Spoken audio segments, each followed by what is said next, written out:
Hello everyone, this is D. King Bay, your book granny here with another book review for you. Today I'm going to review The Malevolent 7 by Sebastien DeCastell. I will say this is the first book of his I've ever read, and I thoroughly enjoyed this here book. This was a good book.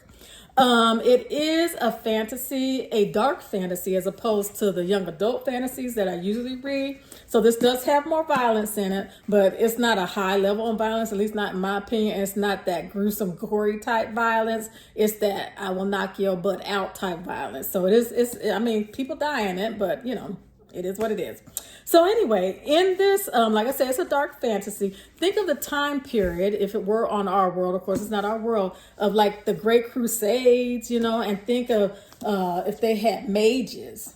These are battle mages that are actually mercenaries. That's what's happening in this book. They're mercenaries, and the different warring factions hire these mercenaries to, of course, obliterate the other faction. Okay.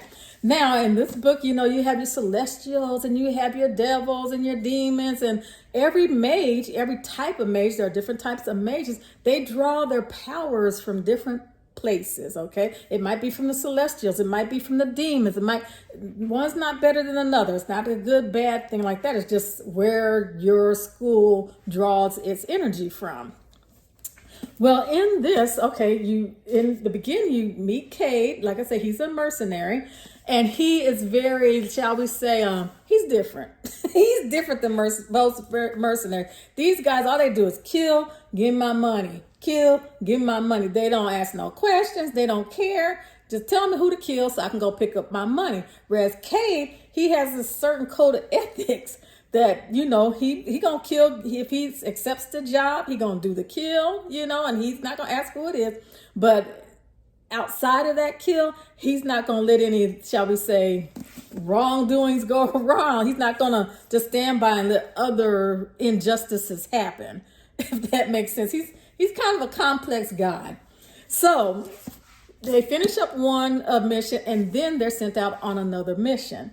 Cade and his best boy, this crazy thunder mage, are sent out on this other mission, and they need 7 mages in order to, you know, have their full team in order to take on these other 7 mages that are just kicking everybody's butt, basically. Now, they don't really know what the full mission is because they're mercenaries. Okay, but a lot of the things that happen during this course is as they're going to go pick up the other mages that are going to battle with them. It's a really good story, and then comes the big fight at the end. I'm not going to tell you what's going to happen because there's a lot of stuff that happens. You get to know all these people. It's a really good book. You learn, I mean, it's a really good book. I will say that it's done in a narrative voice. Quite a bit of its narrative is done from Cain's point of view, and Cain is a mess. He is just such a mess. He's funny. He's very sarcastic, but even though he kills people, he's a good person. If that makes it's crazy. So, like I said, he's very complicated. All of them are very complicated. But watching their sarcasm, him and his buddy, that darn thunder mage, he's a mess. But anyway, they go through, and of course, this is the first book in a series, so you know they're going to survive, right? Because it's the first book.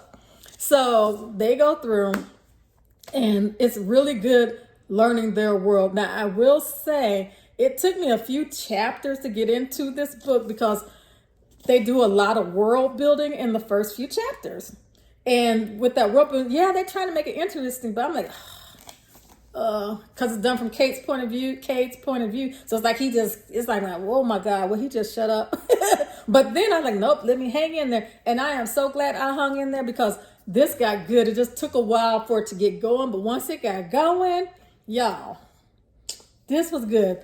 This is one you need to pick up. This is the first book. I tried to find out when the next book comes out because I usually like to try to read. I usually like to wait for a whole series to come out and then I'll read it. But anyway, I've been messing up lately because I've just been buying these new little special editions, and you know, I've just been reading the books anyway. But anyway, so get this book. I highly recommend it.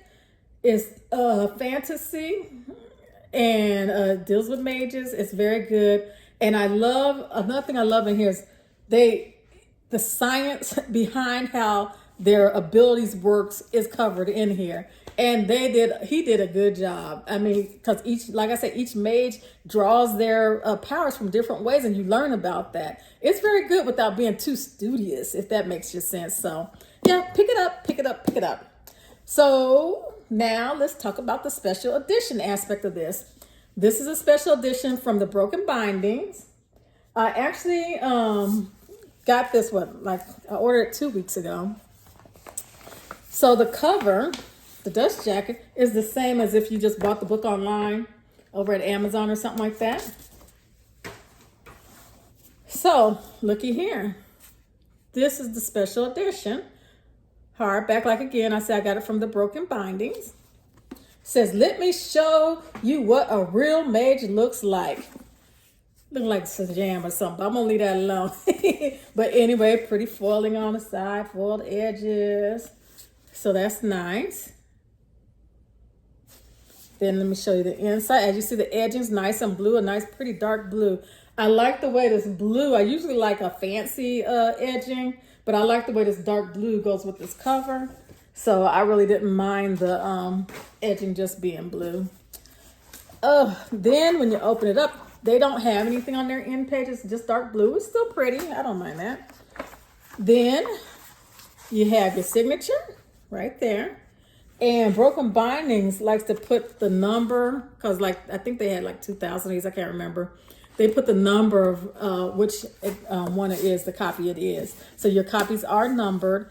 And that's it. I'll put the information for Broken Bindings down inside the discussion. down in the description area. They did have extra ones at the time, additional ones at the time of release of this video. So if you want one, go get one. Again, you can always get it from Amazon or something like that. And other places also have a few special editions. Goldsboro had them, but they're all gone. Who else had it? I saw someone else had a special edition too. If you go to the author's website, then you can see where there are other special editions too, because he has it listed on his website. But I'm happy with mine. I think mine's the best. So whatever, because mine's just the best, because I love how they did that hardcover in there. So that's it. Pick it up, pick it up, pick it up. It's a good one. Goodbye.